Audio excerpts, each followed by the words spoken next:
Should we kick her off? I think we have a good number and they're continuing to come, but I do have some housekeeping. And first of all, welcome to those that are on the call and those that are continuing to join for our UCP Professional Learning Series. This is put on in collaboration with UCP, the UCP Research Committee, UCP of Central Arizona, and Gillette Children's.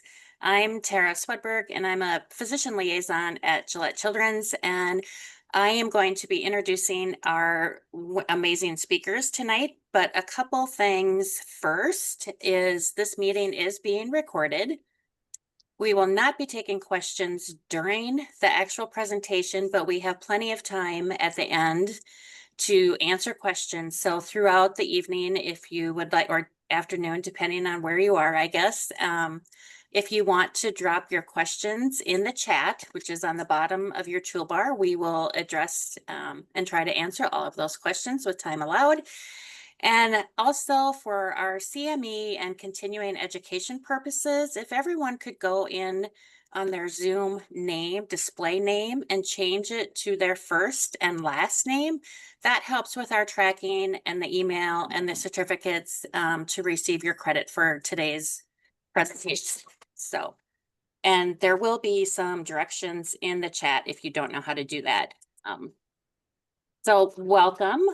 Tonight's topic is on-time mobility, a rights-based framework to support self-generated movement in young children with disabilities. And we have 4 amazing presenters that are joining us tonight. So I'm going to just take a few seconds here and introduce the team that will be presenting. First off, we have Dr. Heather Feldner.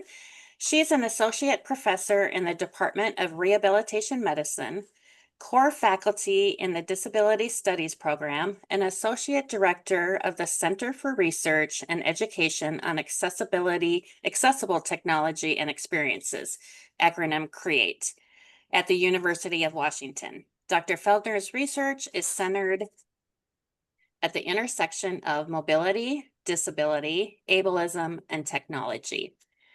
Next, we have Andrina Sabet, who is a pediatric physical therapist and clinical researcher in Cleveland, Ohio.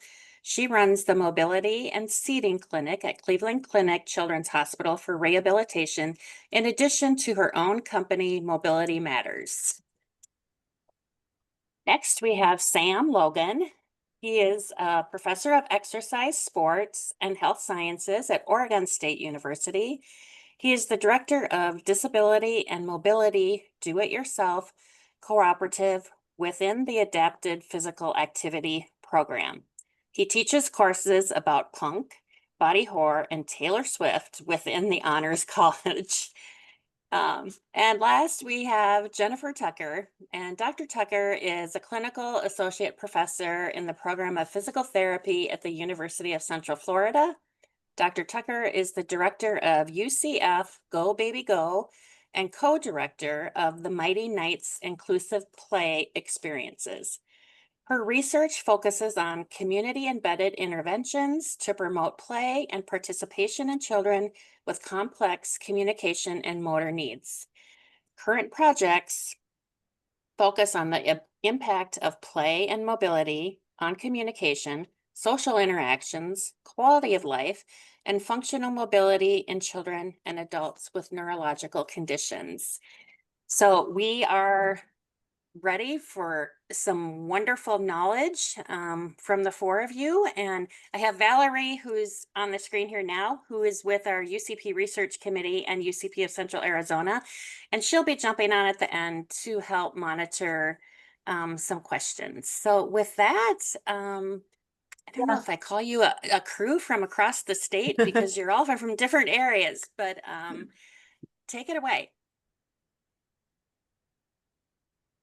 Awesome. Welcome, everybody. We are so excited to all be together here, even though we're in different places, but joined together again to talk about one of our most favorite topics, which is supporting self-generated movement in young children with disabilities. So thank you all for that introduction. Here are our photos, so you know a little bit more about what we look like. And then I also want to give a shout out to our co-authors and co-creators.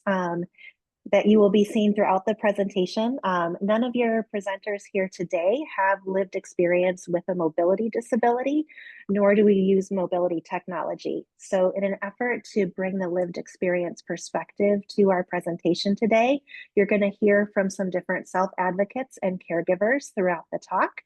And then I also wanted to give a thank you to Dr. Cole Galloway, who together with all of us created the on-time mobility framework. We have no disclosures or conflicts of interest. So today we are going to focus on the on-time mobility framework. We're going to look at development and how that happens differently with and without mobility. And then we're going to spend some time having some discussion about strategies in terms of how we can really incorporate these principles and perspectives of the framework into clinical practice if that is your realm of work. If you're a family, how you can incorporate that into your family life. And then also if you're in the teaching academic research wing, how that can impact there as well. We acknowledge that these are really big topics. So we hope today is really going to be the start of an ongoing conversation and paradigm shift. And I'm going to look to Sam to start us off. Great, thank you. Hi, everyone. This is Sam. So just wanted to start off with our sort of central position that informs this entire framework, and that is simply that mobility is a human right. And we'd like to acknowledge that this position is not new, and it's actually addressed in rights-based declarations, such as the United Nations Convention on the Rights of the Child, as well as the United Nations Convention on the Rights of Persons with Disabilities. And at a broad level, these conventions outline the right to have access to technologies that support mobility. And what we can't forget is that this also includes the right to play as the central occupation of childhood. There are articles within these declarations, in addition to country-specific laws and practices protecting these rights, that provide a powerful foundation for all of us to advocate for access to equitable mobility experiences and challenge policies and practices that violate these rights. By delaying or denying access to mobility technologies or mobility training programs based on age. And though we believe in these rights wholeheartedly, we also question ourselves about whether or not we always act like it within our research and professional practices. And so want to highlight a few of the specific articles that really support this idea of mobility as a human right. And so a couple within the Convocation on the Rights of Persons with Disabilities mandates that all human rights are fundamental freedoms on an equal basis with other children. So this idea of whatever typically developing children are doing, all of our children also with disabilities have a right to those same experiences. There's also mandates that services as early as possible and access to mobility aids that facilitate personal mobility. We feel like that really spells out pretty clearly that this right to mobility is embedded within that. And then within the Convention on the Rights of the Child, there are several articles that we draw from, and that includes centered on the rights of child development, play, health and rehabilitation, access to education, which we believe mobility is a critical piece to that, as well as self-reliance and the fullest possible social integration, including technologies and supports to enact these rights. And we feel as though this formal designation of mobility as a human right has several important practical implications as well.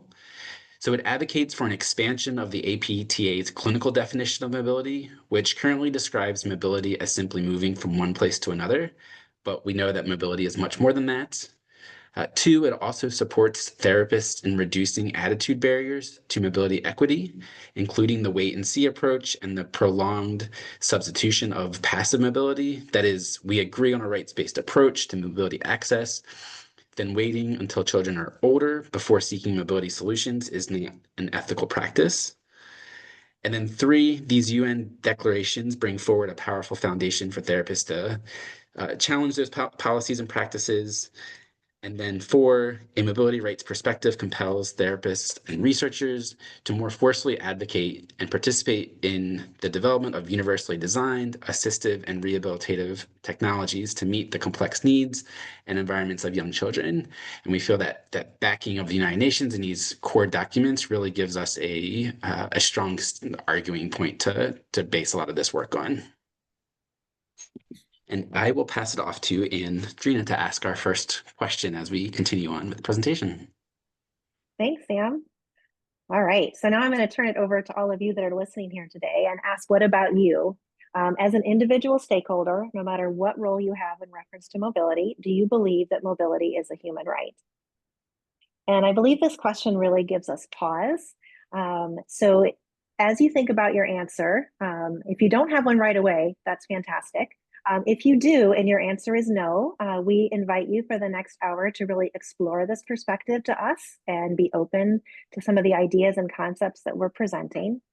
And if your answer is a resounding yes, or maybe a tentative yes, we would like you to spend this next hour looking at whether or not there's a disconnect between what you might believe or what we might collectively believe as a group and how that affects our practice area, wherever that may be. Whether it is in the research area, whether it's as a parent, whether it is as a clinician in the medical space. So we think there's often that disconnect. And so to get us kind of started, we are going to chat with my friend Darian here, and he is going to share his perspective on whether or not mobility is a human right. My name is Darian Fan. I'm currently 26 years of age. I have spastic cerebral palsy. If I have the right to breathe, I should have the right to move freely, regardless of the limitation of my limbs. And if I am limited by the limitations of my extremities, then accessibility and adaptability must be made at all costs. It is something that is not negotiable.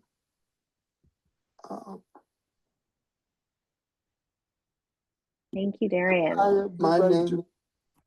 So Darian's words are really powerful to me. It's hard to listen to his perspective and his words and disagree with what he's saying. So I want to share with you a quote that really resonates with me. And I think it speaks to maybe that there are some things that get in the way of when we are listening to Darian or other members of the disability community, and then what actually happens when we're out in the world. So this quote is by James Clear from Atomic Habits, and he says, "We don't rise to the level of our goals, we fall to the level of our systems." So that brings up the question of what are our systems? What could be getting in the way of our belief that mobility is a human right when we listen to Darian and we're like, yes? What gets in the way when we get into a clinical space or a medical space or an environment that prevents that mobility from as a human right of actually being actualized, or our ability to support it? So these are the few of the things that resonated for us, and you may see some things on this list that resonate with you as well. So as you're looking through this list, I want to draw attention to the last one on the list, and that is being able-bodied. And I think, speaking for myself, when I move through the world in a typical pattern, it may be difficult for me when I am not face-to-face with Darian or someone else in the disability community to really have my perspective on mobility as a human right have a level of urgency that matches their need for mobility, because they have mobility challenges every day, very dependent on their equipment or accessible environments. So I think sometimes we can have some blind spots or things that we don't notice in our practices that are just because we aren't noticing, we aren't quite aware of how much we take mobility for granted.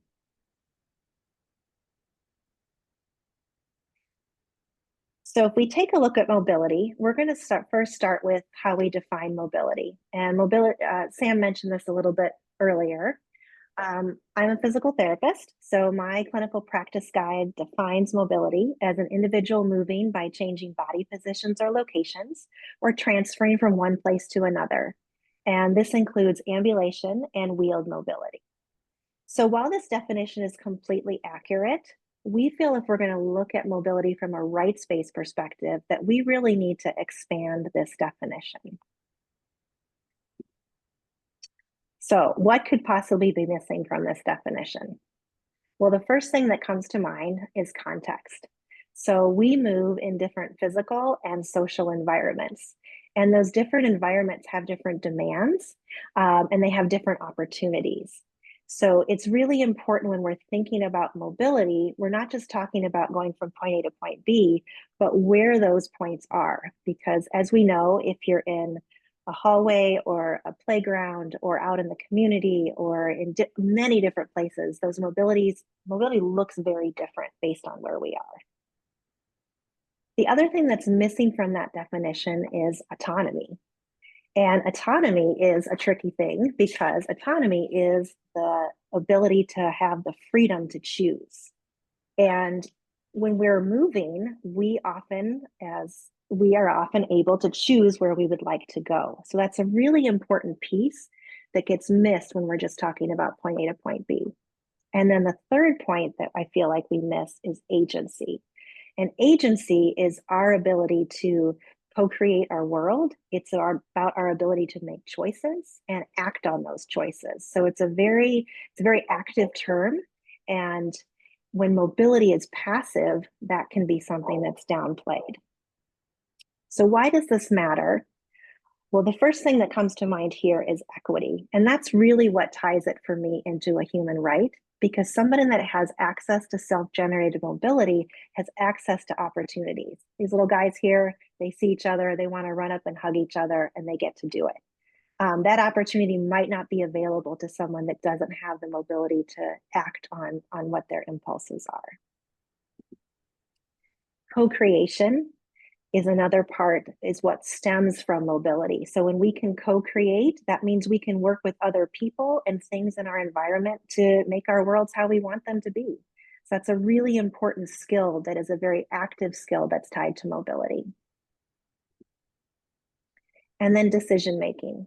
So if we have mobility, we get to make decisions about where we go and who we talk to. And if we aren't able to make those decisions, what happens is somebody ends up making those for us. So that decision-making piece is a really key component of mobility. And then the last one is learned dependence. And I think this is an important one to keep in mind, because I know for me, if I'm working with a kiddo in the clinic and I see them once or twice a week, when they go away from me, it's not that they're not able to, it's not that they're waiting for their mobility to happen and they're sitting there. They are, but they're also learning something at that same time. They're learning to wait. They're learning to be passive. And that's very different than learning to be active. So we're going to show a couple little videos here. And the first one is a little guy who's typically developing.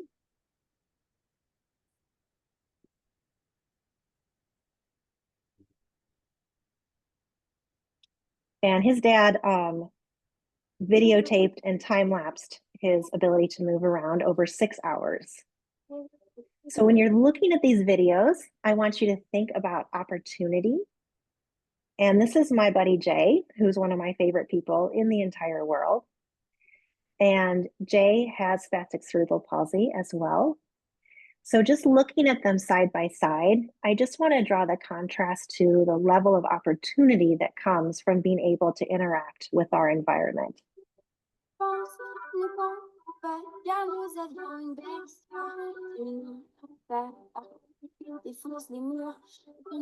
And our goal really today is to focus on elevating Jay's opportunities so that he has better equity with the other kiddo on the other side of the screen.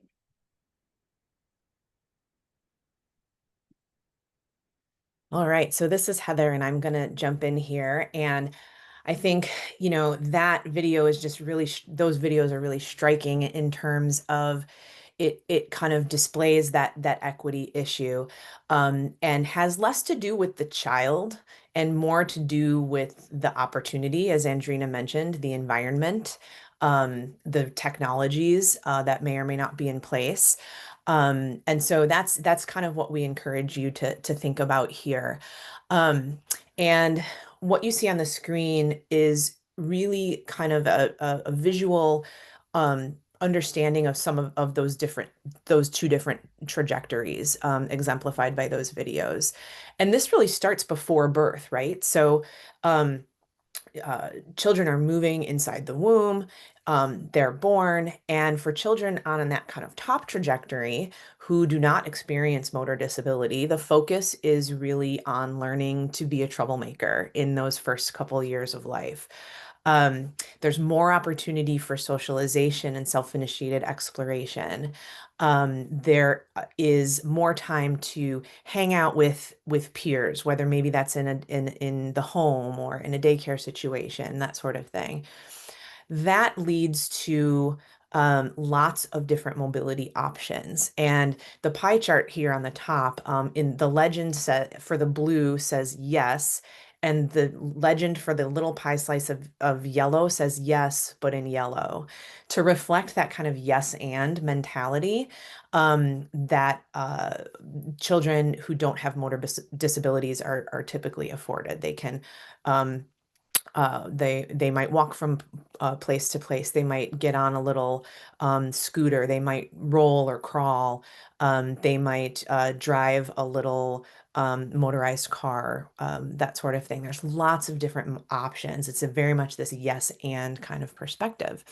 And all of these cumulative experiences along that top trajectory really lead to learned agency and self-efficacy, as Sam and Andrina have already hinted at.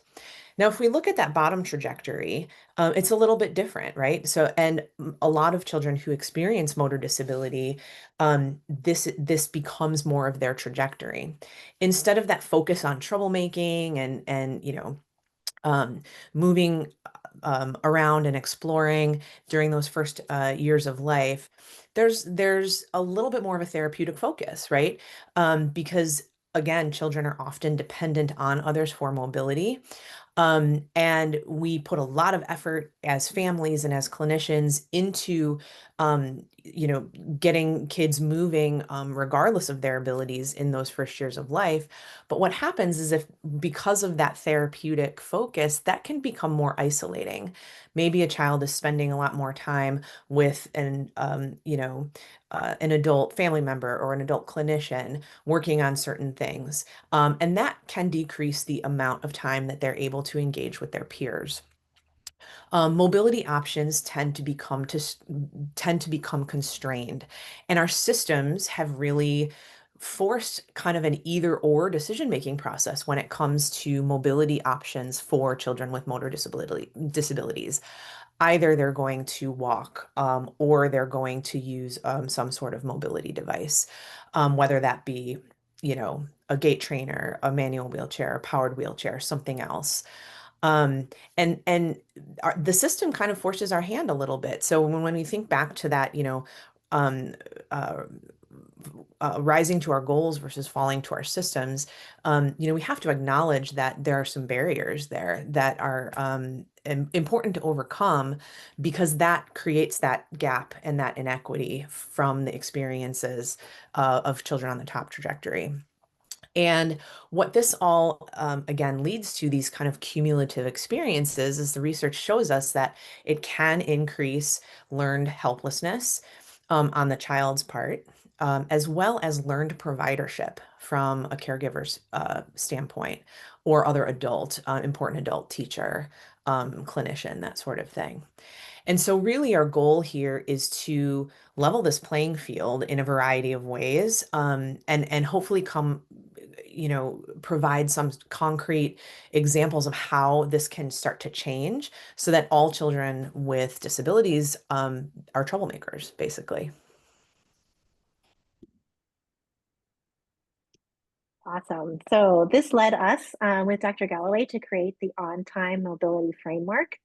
And I have the theme of it written out here. So it's basically the right of each child to hours of active mobility each day to explore, engage in relationships, and develop agency to co-create their lives.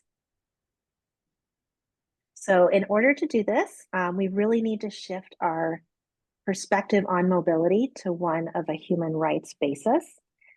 It's calling us to have a more comprehensive view of mobility. So not just thinking about mobility from point A to point B, but really looking at solving the mobility challenge in its very holistic form.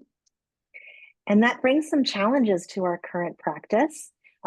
Not looking to distract from any of the great work that everyone is already doing, but really taking that yes and concept another step further and adding to what we already do so well and bringing more to the children and families that we serve. And then finally, really acknowledging that looking at an on-time perspective for mobility is going to take a lot of support. It's going to take a lot of support for families, and it's also going to take a lot of support for everybody that mobility touches, because we're really looking at a strong paradigm shift and challenging and changing our actions around mobility. And that's going to take a lot of work from everybody collectively, but also to really recognize what families struggle with and find better ways to support them through finding alternative options for mobility for their children. So these are the key principles that we're going to go over today. We're going to talk about timing, frequency, sociability, urgency, and multimodal.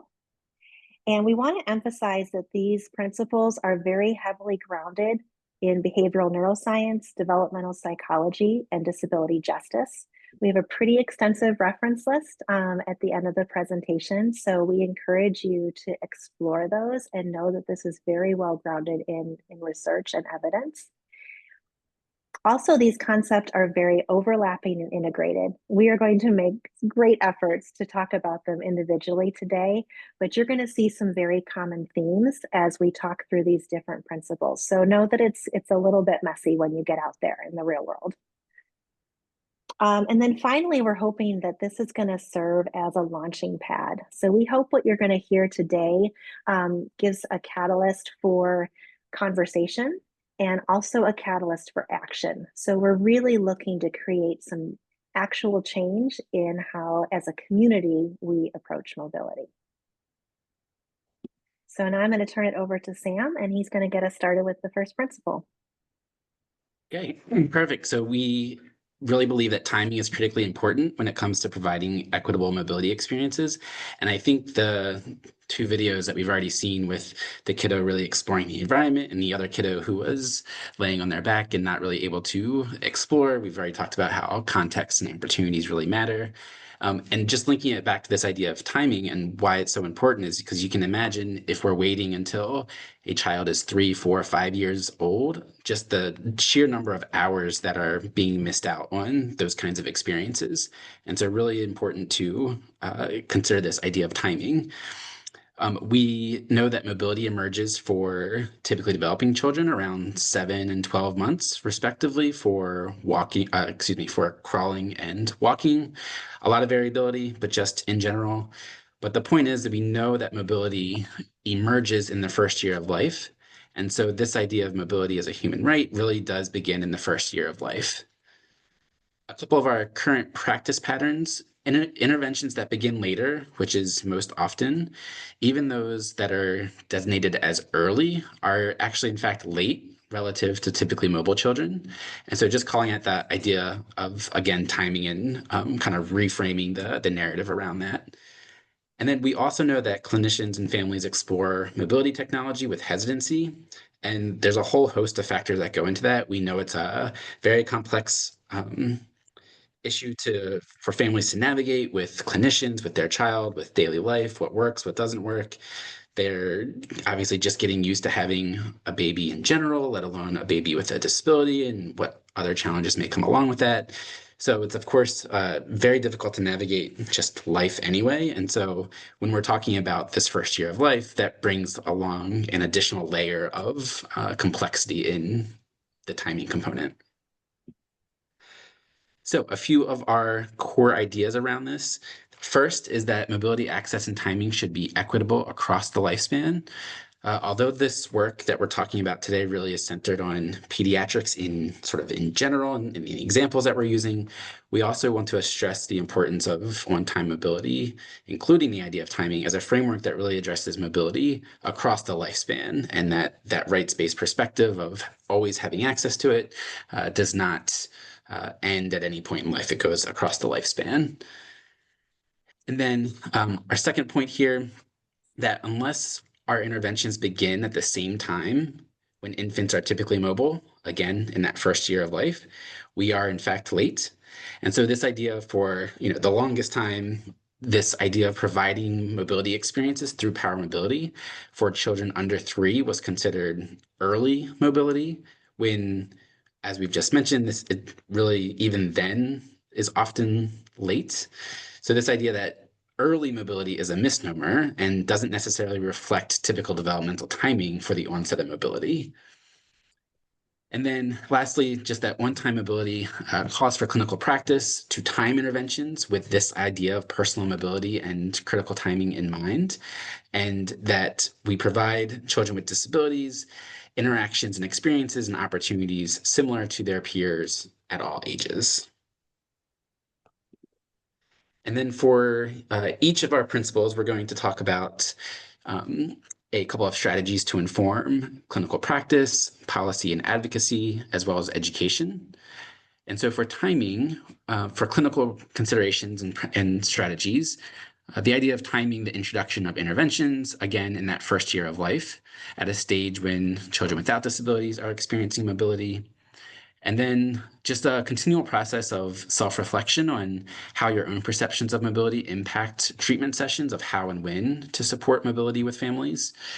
Lisa Kenyon and some of her work in 2018 asked pediatric occupational and pediatric physical therapists in the US and Canada, at what age do clinicians consider power mobility for their kiddos? And the average age was 27 months.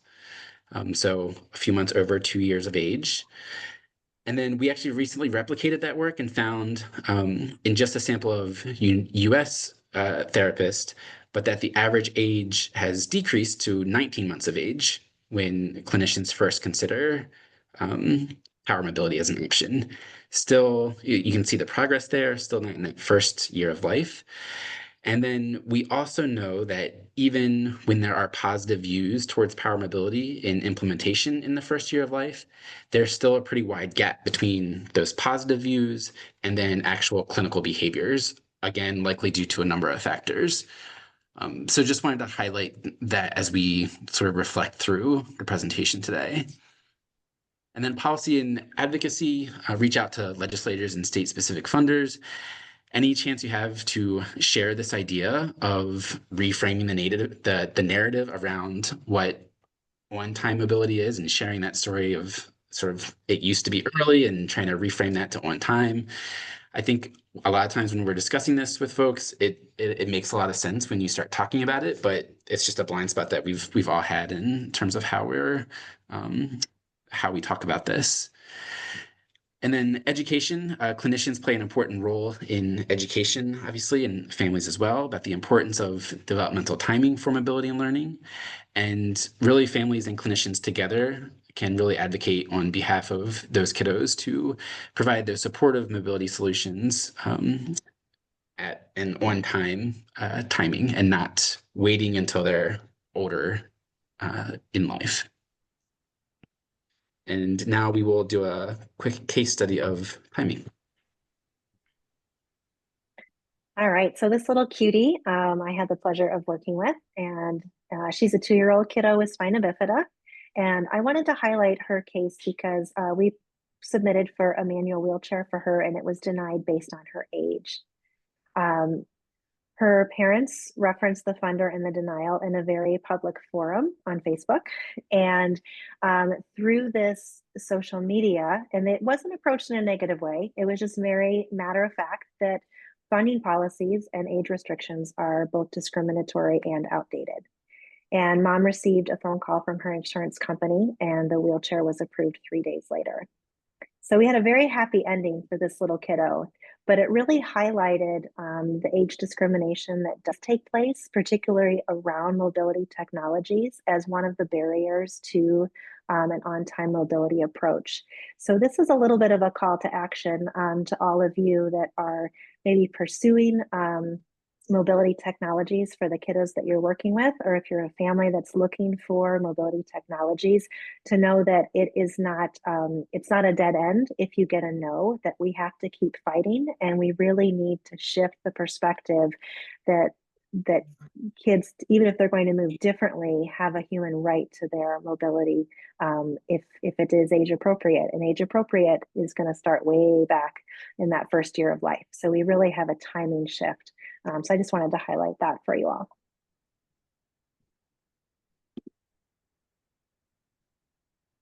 All right, this is Heather again. I'm going to talk to us about urgency which is our next principle. But before I do, I just want to share one kind of additional thought on timing.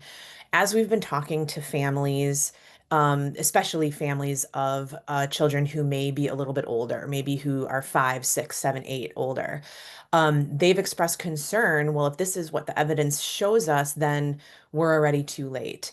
And what we have emphatically talked to families about is that it is never too late. We want things to be on time, and we're going to keep pushing for that, but it is never too late, regardless of what age a child might be, because what we're doing is we're trying to promote equity with their peers at any age, as was mentioned. So, that I think is something that has stuck with me as we've started to talk about this framework to more and more families. So I thought that was worth mentioning. But when turning to urgency, our next principle here, this is really drawn from the concept of embodied development theory, which describes the central role of mobility in creating widespread change across multiple developmental domains. So we know that movement is a key part of learning and development in other areas like communication, socialization, other motor skills, that sort of thing, cognition, in addition.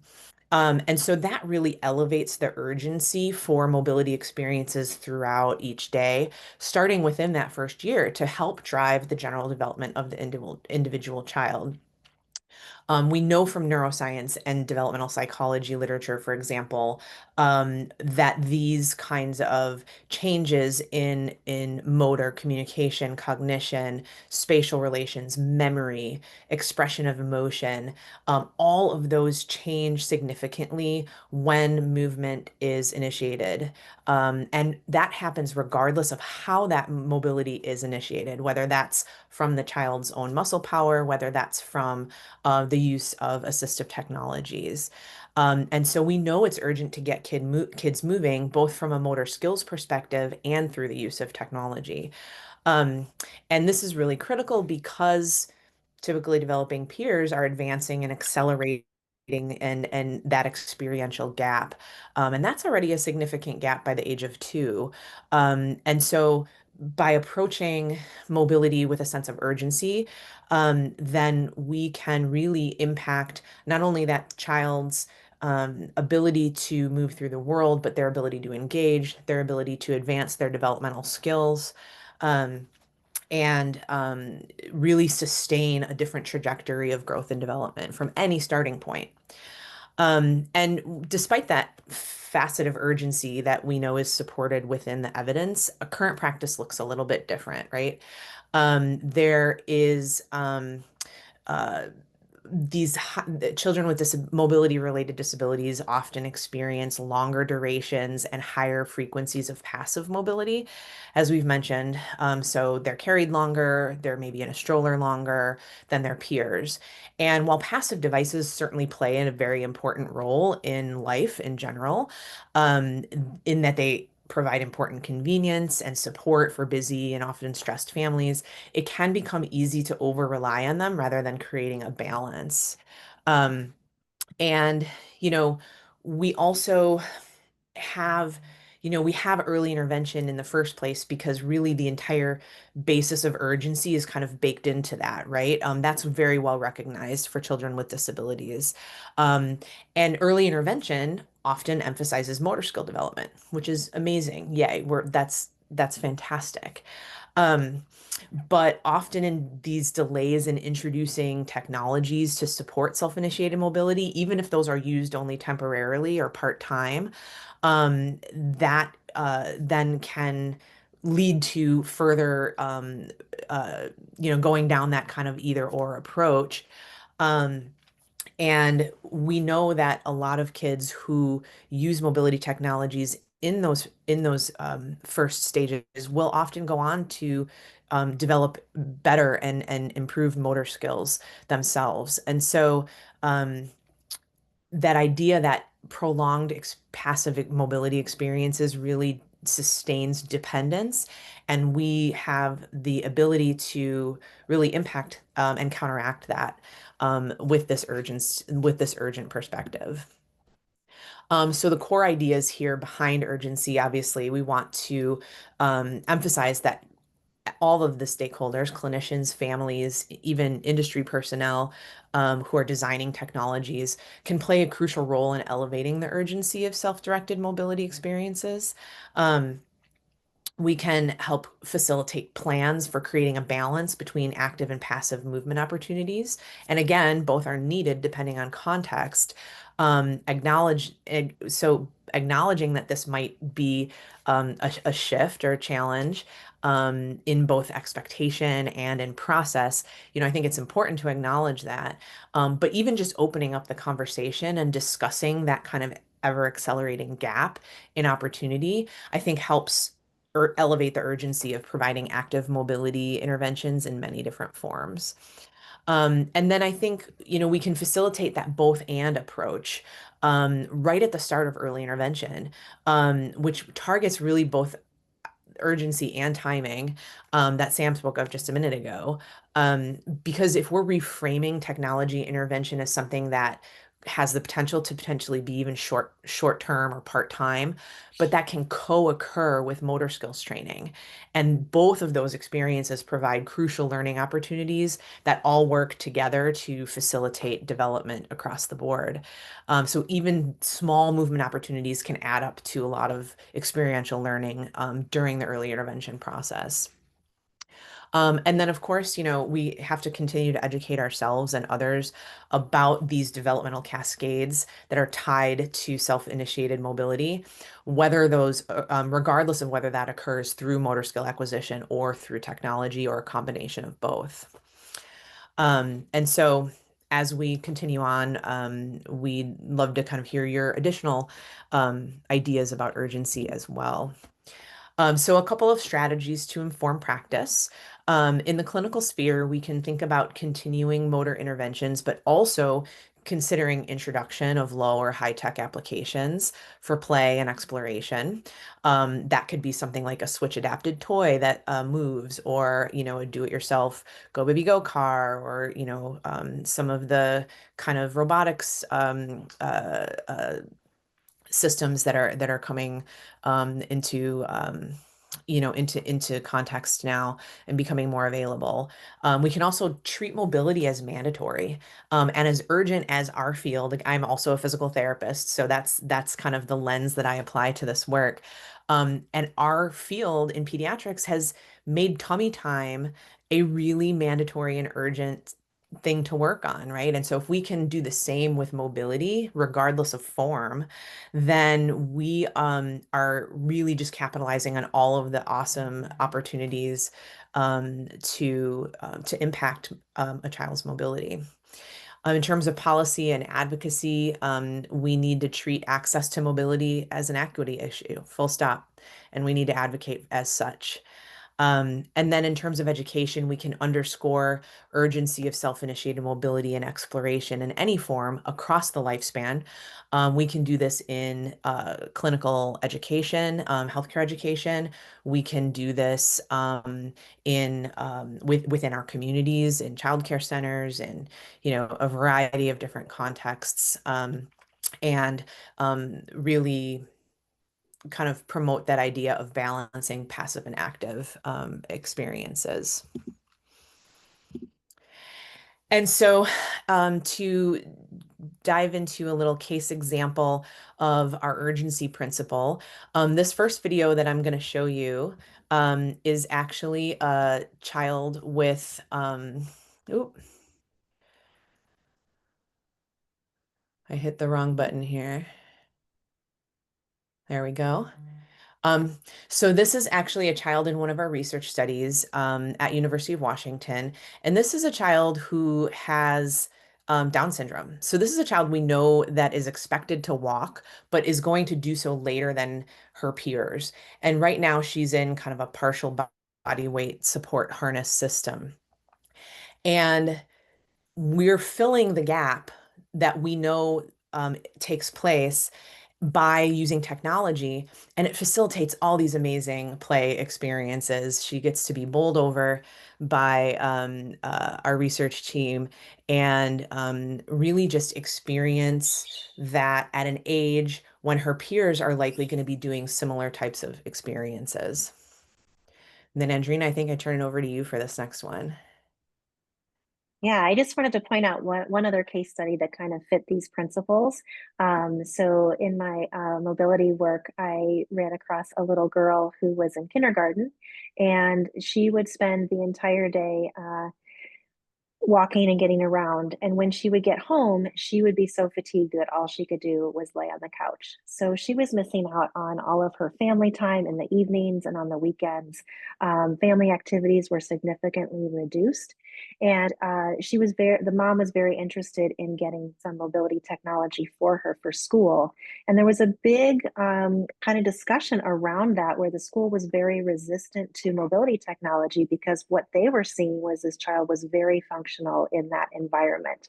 So what I love to just highlight about this particular case is really looking across the day as well as across the months and the years of life as to what is going to be functional to promote mobility throughout a longer duration of time. And when we talk about how important those experiences are for kids to engage all day long with their peers, with their families, it's really important to think about if we're missing some gaps there, whether it's a gap in development like the kiddo with Down syndrome, or a gap in time with this little girl, that we need to look to fill those gaps with other self-generated movement opportunities. Okay. All right. So we're going to talk about this concept of multimodal mobility. And as we think about the system that we practice in, when we talk about mobility, it tends to be somewhat transactional. It's revolving around a device and the process to get a device. And we don't often have or allow ourselves the luxury of thinking about multimodal mobility. And so when we talk about multimodal mobility, what we're thinking about is how does that child move across their day and across different environments. So using a variety of strategies and using those in children that have maybe a more transient motor delay, as well as children who have more persistent delays. So by doing a more embedded mobility strategy throughout their day, we are increasing and addressing their opportunities, timing, and urgency for them to have mobility using a combination of both multiple low-tech and high-tech technologies. So in the pictures above, you can see some low-tech technology, some that you may be familiar with, the Go Baby Go ride-on cars. The middle is a portable harness system that can be used for mobility. And then the last picture is something that people are probably more familiar with, and that's a traditional gait trainer. But again, it's this thinking rather than an either or, can we do an along with and have really a mobility package for children that allows them to meaningfully engage across different environments and with different individuals in their life. So as we look at our core ideas around multimodal mobility, again, it is really thinking about widening that standard of practice. And we certainly recognize that there are some inherent systemic barriers to providing packages if we think about it in a traditional way, but we're going to encourage you to think a little bit more creatively about how can we provide opportunities for multimodal mobility. Thinking about this in the context of different developmental contexts. What are the interactions that need to happen developmentally for motor learning purposes, for motor control purposes, for the development of cognition? So how do we facilitate those opportunities with this multimodal mobility? Thinking about motor skill development and technology intervention. Again, not an either or. We're not saying that one will necessarily be sacrificed for the other. In fact, we know that the two complement each other and help children to develop more autonomy. And then, as we said earlier, and much of the work that I do is really looking at those multiple environments. There is literature that has talked about that some children feel, because of the variety of devices in a school environment, that they feel that opportunity for mobility at school, but then perhaps they don't feel that same opportunity at home because they don't have as many devices and as opportunities at home from a multimodal perspective. And this is Heather. I'll jump back in here. We have, in the course of our mobility related research work, talked to a lot of children and families while they are using different technologies.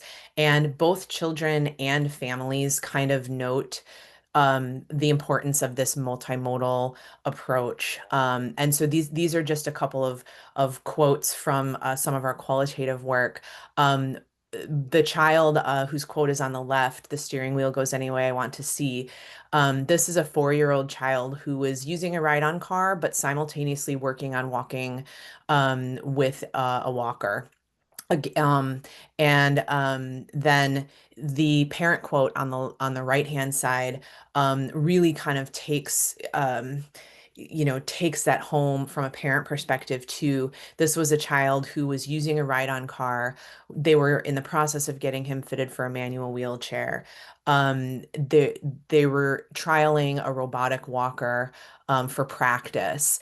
And the family really recognized the value, both the benefits and the drawbacks of all of those different systems, but taken as that package that Jen mentioned, it really provided this child with so much more of that self-initiated mobility opportunity. And as the mom said, I don't want him to be bored with just one thing. There are a lot of options for him to be independent, which is helpful. And so families were recognizing this as well. So as we talk about strategies to inform practice, again, it's this concept that we can do both. By providing children multimodal mobility does not mean that we're sacrificing the opportunities for direct intervention to promote more mobility and within that hands-on direct care approach. So having a both and approach and really thinking we as a society have an ableist assumption that walking is the gold standard for mobility. And that really contributes to our delay. We wait for children to not walk and to not walk for a period of time, often as a prerequisite to pursuing other options for mobility in the interim. So really thinking, while that may be a family's priority, that may be the team's priority, we can still provide multimodal mobility in the interim and therefore not diminish their opportunities for rich interactions with their peers in their environment. From a policy and advocacy standpoint, really pointing out the vast availability of multiple modes. We tend to think about, again, within our system, of this transactional approach of getting a prescription and a letter of medical necessity, an insurance authorization, and a device. But now we know that there are a variety of opportunities for families to get access.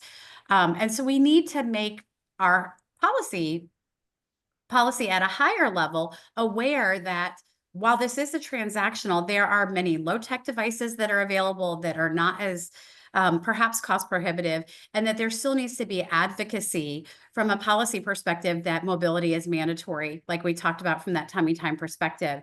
And then again, thinking about disability justice and the role of technology from an education perspective, thinking about what are some of the custom mobility solutions, what are some of the off-the-shelf commercial solutions to support play and mobility in a variety of ways.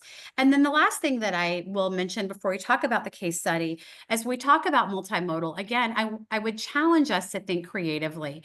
Maybe there's a portable harness in a classroom that multiple children can access throughout the day.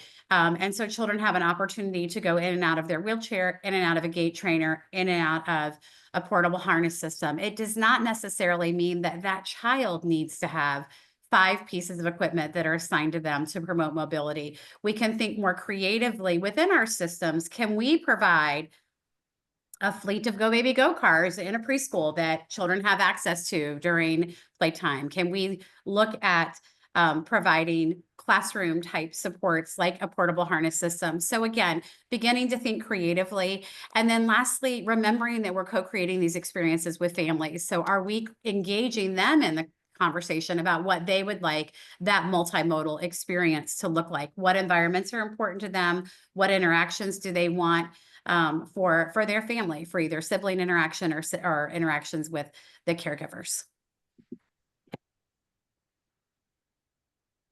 All right, so I'm going to introduce you to my little buddy Jacqueline here. She is on the left side of your screen, and I just wanted to highlight for her, she is about 20 months in these pictures, and we were able to engage her in a lot of different multimodal experiences. So she used a combination of manual mobility and powered mobility. Her manual mobility was a more traditional manual wheelchair. She used a little bumper car. She used an Explorer Mini. She had adaptive seating as well for home, as well as a stander for positioning. She had a partial body weight support system that she used for upright supported play, and she also had bathing equipment. So this really just spoke to being able to incorporate, no matter what environment she was in, she had an opportunity for play and interaction in a variety of ways. And this really contributed and supported developing her as a whole person because she had so many of these opportunities. And this is Heather, and I'll just talk briefly about the photo on the right. This is an image from one of our recent research studies. The study itself was on powered mobility, but we had a set of twins that was enrolled in the study, one of whom was independently walking and one of whom was not.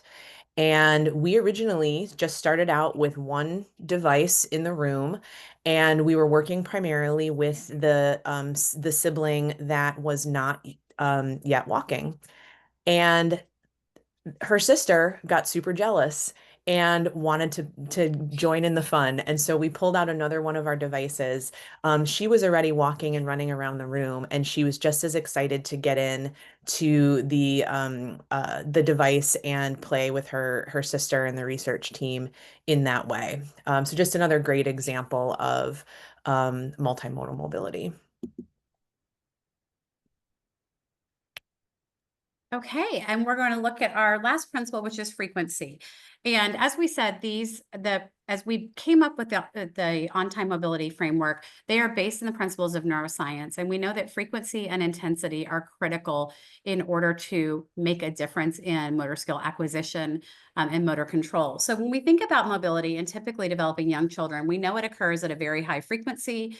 And in natural environments of families and within communities. So that can be within their home, within their daycare, outside in the backyard, that there's a variety of settings in which that can occur. We know through the work of ADOF that toddlers accumulate 14,000 steps in a given day. They experience 100 falls. They cover distances equivalent to 46 football fields, and all in just 6 hours in natural environments. Yesterday, I had the opportunity to have a little one in my lab who is just beginning to take his first steps.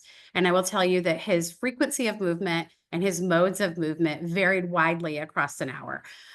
So really appreciating how rich those opportunities are for typical developing children. And then how do we reach those frequency numbers, or at least numbers that are higher than what we're currently having children with disabilities experience?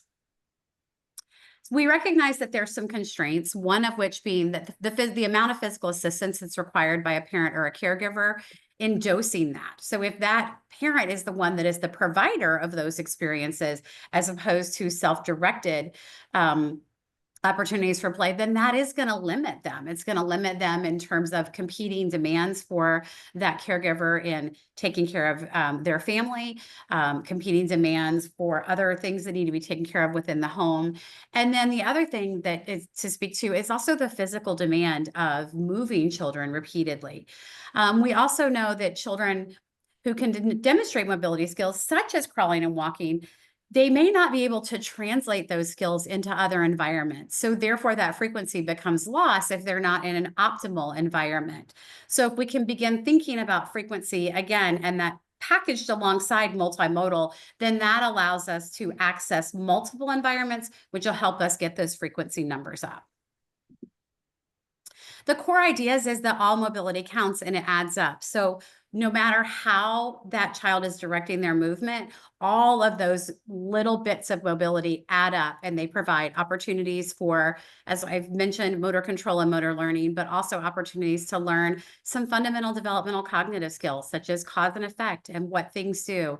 It builds in opportunities. If we can build in mobility opportunities and technology into everyday routines, in Andrina's slide earlier, we talked about bathing. That's a wonderful place for children to experience movement and cause and effect. Most children enjoy bath time, and that can be a great opportunity to build in a few more minutes of mobility, and then allow for exploration and refinement. And those things are going to follow over time.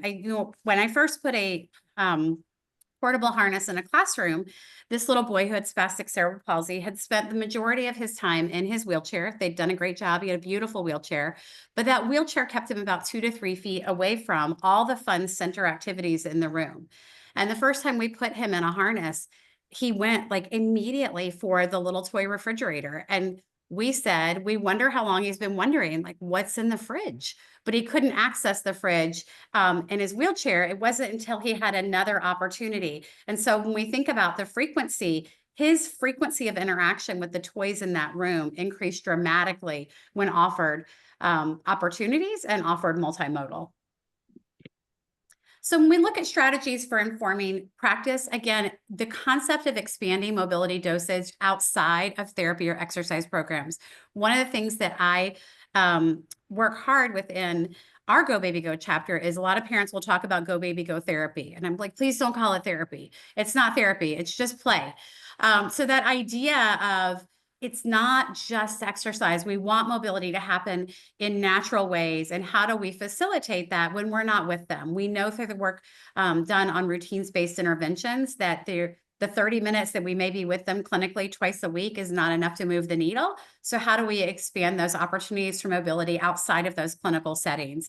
Again, the right of equitable opportunities, and then this concept of readiness. It's really an arbitrary concept, and it's one that really is based in ableism. We don't need to think about when they're ready. Nobody looks at a 7-month-old and says, nope, I don't think you're ready. There's no crawling for you. We reward that mobility and we encourage it. But oftentimes we use readiness in a very different construct when we're looking at mobility for children. And then from an education standpoint, the bar is high for equitable mobility of typically developing children.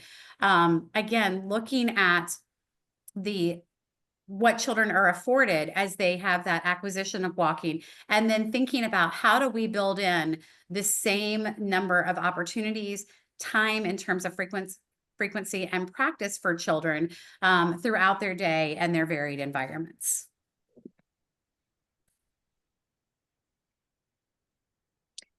All right, this is Andrina, and unfortunately, due to time constraints, we're gonna skip over the baby crawl race. But I encourage you to go look on YouTube at baby crawl races, because they really help recalibrate us as to how normal and typical development starts.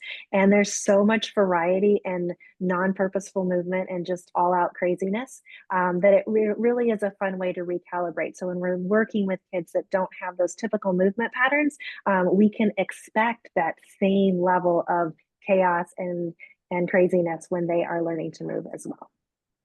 Andrina, how long is that? Because we do have time. We still have 25 minutes. So if we can abbreviate the Q&A, if this is valuable, like honestly, It's about a 3-minute video. go for it. Do it. I think it's important. Okay. All right. Babies, are you ready? Here we go in 3, 2, 1, crawl. All right. It's going to be intense. All right, parents, make sure behind the start line. Parents, make sure you're behind the start line. All right. They got to crawl. Remember, lots of incentive here, children. $250 for you to spend in a team shot. Out of that. Yeah. Oh, number 6, on a mission. Holland staff, she always does. Oh, little fire hydrant goes in there. Change your mind. It's okay. Maybe she'll go back. They're thinking it's a field day, I think. All right. Crawling, remember, lots to win here. Oh, she's back at it. Holland staff, but right behind her, Autumn Breeze. New Orleans and Barrero going head to head right now. Looking like Holland Sass might be our winner. She keeps on a roll. Oh, Autumn's trying to catch up. She's scooting. Will it be Holland Sass? Oh, gotta get to the finish line. So close. And come on, gotta touch the finish line. Come on, Holland Sass. We believe in you.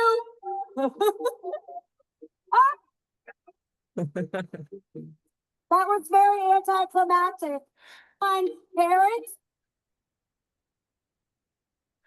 All right. So you see a lot of not following direction there. You see parents really trying to get their kiddos to move and going all out to try to get them to come to them. And the kiddos are just not following along with the game plan there. So I think to when I'm working with a child in a mobility device, or we're trying something new for the first time, and there's a lot of expectation that it's just going to go really well. And if it doesn't go well, it means it shouldn't happen. And so I think watching kids that are learning to crawl, that are very typically developing, really helps recalibrate that it's not expected for them to follow directions. It's not expected for them to do it perfectly at the very beginning, but that's really something that's going to develop over time. And this is Heather again. I want to just draw everyone's attention back to that Karen Adolph work that Jennifer mentioned. And this is from her team's publication in 2012. This is an image showing the path that was taken by the child that they wanted to walk in a straight line, right? So first of all, that straight line request, is that really, you know, the most developmentally appropriate or not? I think this is a great illustration of how it actually unfolds in real time. But also look at this amazing path that this child took. This is a new walker. We never had previously any data about what this might look like in a child that maybe is using technology. And so one of the exciting things that our lab is working on that I just wanted to share today is we've been able to replicate these paths with children driving powered wheelchairs. So this is the first data, to our knowledge, that has been able to capture these paths and to just demonstrate how similarly that exploration and that navigation unfolds. There is no straight lines to be seen really at all in any of this. And so we're in the process of writing this paper up, and we have all of these just amazing visuals of that learning experience unfolding, and that frequency. We can track, you know, how long a child is moving, what distance they're traveling. We have the technology to do that for kids with mobility disabilities, and that's so exciting for us. And I'm going to dive into our last principle here, which is sociability, which we really define as the development of social communication that emerges from mobility that's nested within a social environment. And this idea of nesting, which again is really rooted in Adolph and colleagues' work, It really denotes that from the very beginning, an infant's mobility occurs within, is influenced by, and also significantly influences the social environment, and the environment of the family and in the clinic or wherever that mobility is occurring. And so mobility is really seen as both an end in itself, as well as a means to that social interaction. And evidence tells us that the onset of mobility really triggers a change in that social communication, both in real time as well as over time. And so this is a critical piece of on-time mobility that's embedded within these kind of naturally unfolding mobility and communication experiences that happen as an infant develops and grows and interacts in those first years of life. Um, we know that current practice, often we are seeing kids from a clinical standpoint in controlled settings or in fairly isolated clinical contexts. And that, again, is somewhat dependent on our systems, but also and kind of inadvertent results is that it reduces the complexity and the diversity of social interactions that are required that in turn trigger those cascades in development. And so that's something that we really want to be a key piece of on-time mobility. So the core ideas here is that this is, probably one of the most straightforward to implement, but we still need to do more. Again, we have this directive to kind of create and sustain as much socialization as possible, as we are working on, all of the things that we tend to work on as clinicians or, as families. And we really want to adopt assessment and intervention techniques that are based on the social mobility, right?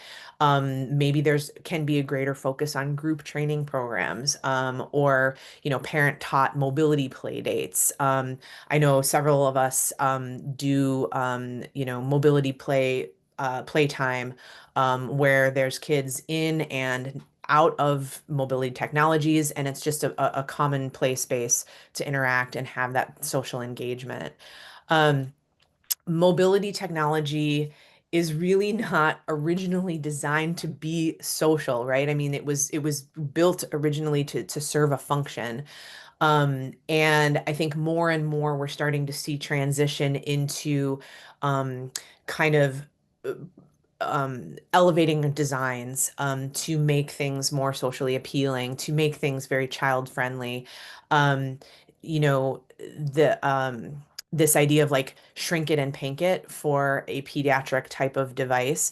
Hopefully, we're going to still see momentum that's going to be by the wayside, and that we're really focusing on elements that kids themselves have asked for, that families have asked for, that draw other kids in rather than creating this environment where other kids may be afraid of somebody else's technology.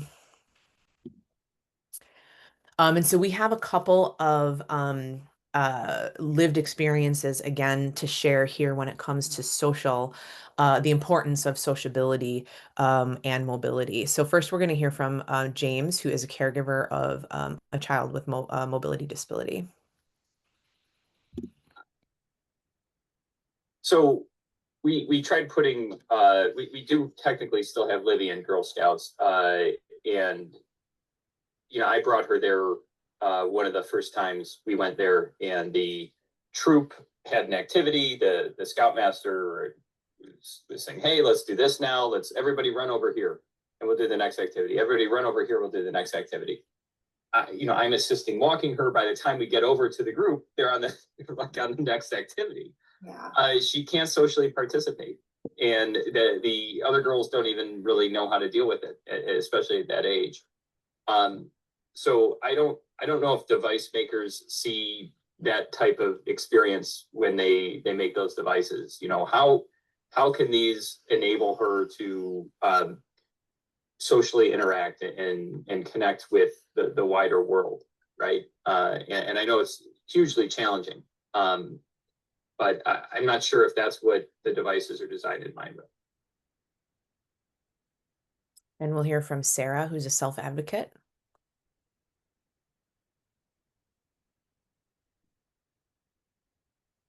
Hi, my name is Sarah Stanley, and to better support mobility, equality, and play would be to help the child and their family, or even an adult, find the best mobility device or equipment to make them as independent as possible, to be able to explore, their community and to play with their peers.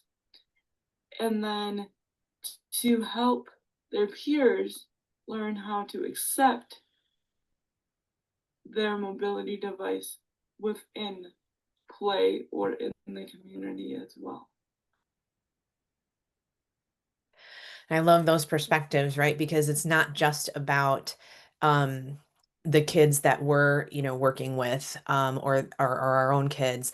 It's about educating our communities so that no one's surprised when someone's using some sort of mobility technology or not at any given time. I think that speaks to that social aspect. Um, as part of our research, again, we've really enjoyed talking with kids and families, and so that sociability piece really comes out. One of my favorite quotes ever from a 4-year-old that we worked with. I like driving inside because I can bonk people. There's that troublemaking streak that we're hoping to really engage in, right? Um, and a father of a younger child was talking about their use of a mobility device at daycare. And he said, even bringing the device to daycare, kids can be at his eye level. So he starts to be a kid that's a more of a peer rather than a kid that's always to the side. And that also touches on that idea of passive versus active mobility. So strategies for informing practice here with sociability.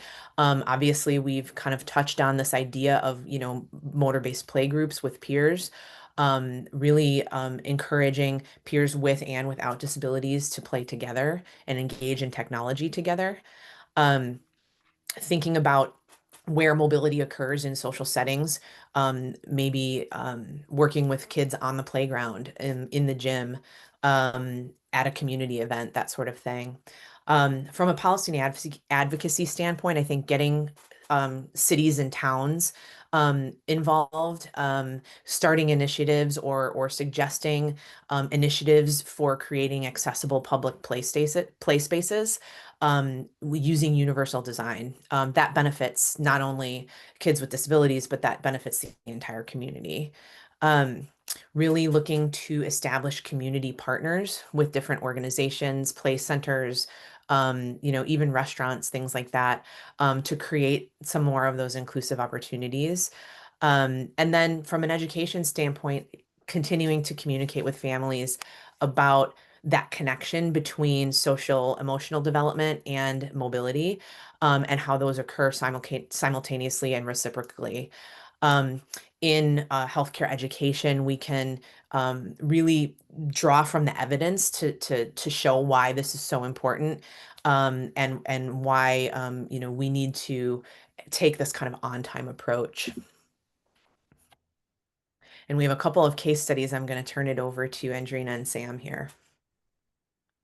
All right, so the first one is what I affectionately love to hang out in, and it's called a harness hangout, where we get a bunch of kids in a body weight support harness system together. So you're going to see these two little guys being able to have a moment. These are two kiddos with Down syndrome, and they don't have mobility outside of the harness. So their ability to get to each other is really, really limited.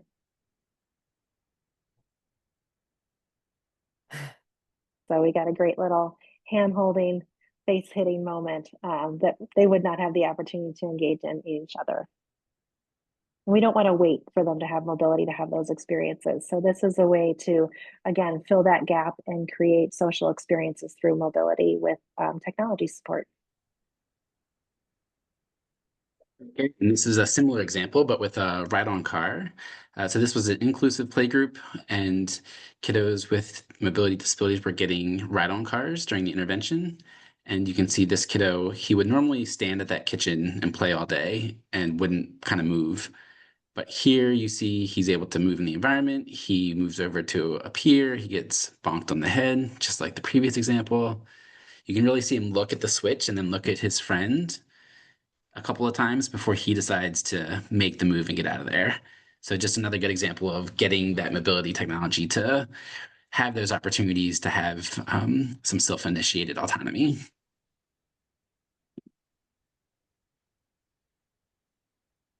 Okay, and then I will pass this back to Andrina for our final slide or two here. All right, so we're out of time for discussion today, but we really encourage you to reflect and share. We're going to have our contact information up here, but form some community around this mobility and look at how we can frame onto-mobility across the lifespan as part of the bigger goal around disability justice. So looking at those target areas of practice, policy and advocacy and education, and focus on your pie in the sky.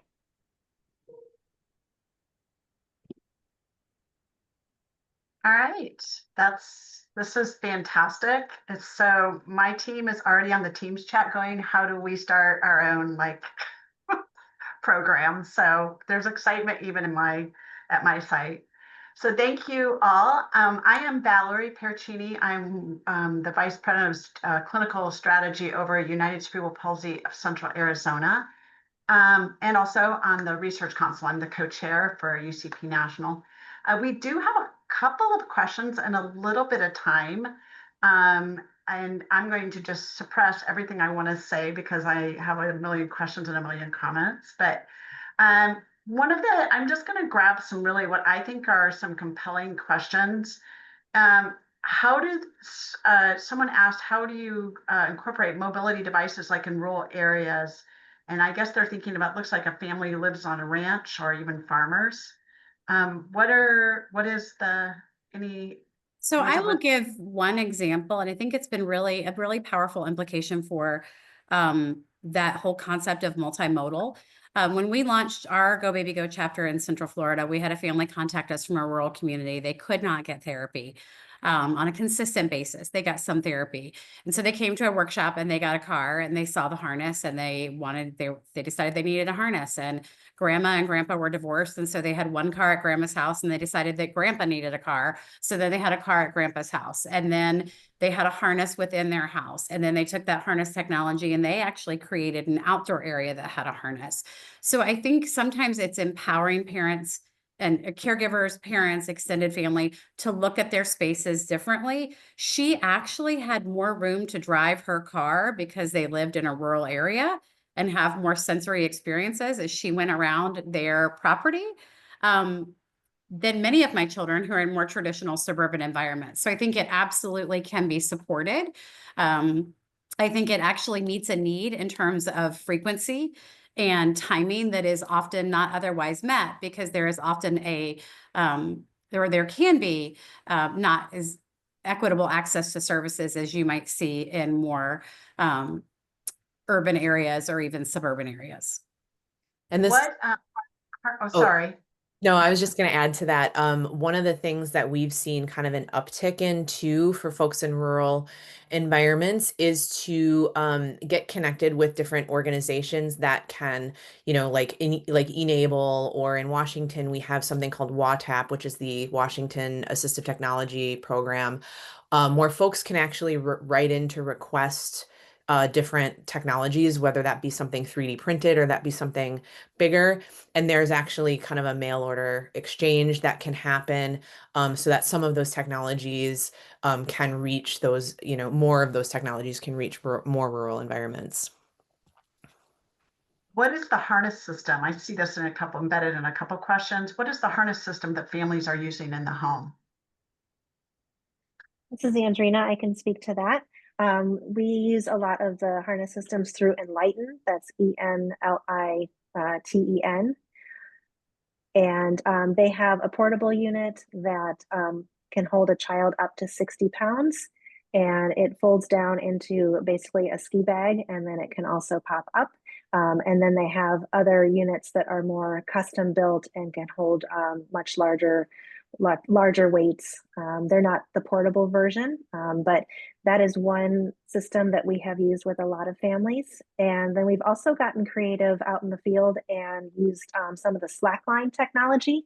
A lot of the kids have For just typical developing kids, they have Ninja technology. So the slack line actually hangs up above and the child is suspended below it for different obstacles. We have kind of reverse engineered the harness systems to fit with a slack line. So you can put it between two trees and have the kid be mobile outside on a playground with body weight support. So it's a very low cost way to get kids upright and mobile. So Andrina, like how low cost is low cost? Under $100? Yeah. Okay. Okay. So that was a big question. They said, okay, here's another question. I see a lot of references to language and motor development occurring simultaneously. And how are you as motor therapists advocating for partnering with caregivers and SLPs to encourage language development alongside motor development? This is Heather. I can speak to that a little bit. So we're seeing more and more in the research literature connecting the language development and motor development. And so we're using kind of those evidence-based strategies to provide suggestions for families who are working, let's say, as a PT. I'm going to be working on mobility, but I can connect with the speech pathologist who's working with that child to provide cues that connect into that motor experience, and then kind of using those with families as well. It becomes this really cool collaborative partnership where the speech language pathologist is incorporating movement activities in their session. And then maybe myself as the PT, I'm incorporating certain verbal cues or certain styles or techniques for social communication, both receptive and expressive, so that that child is consistently experiencing those and getting to work on those skills in the PT session too. And then I think all that just carries over into family education as well. And there's some neat resources. Many of them are included in our reference list too, where we have specific kind of concrete examples.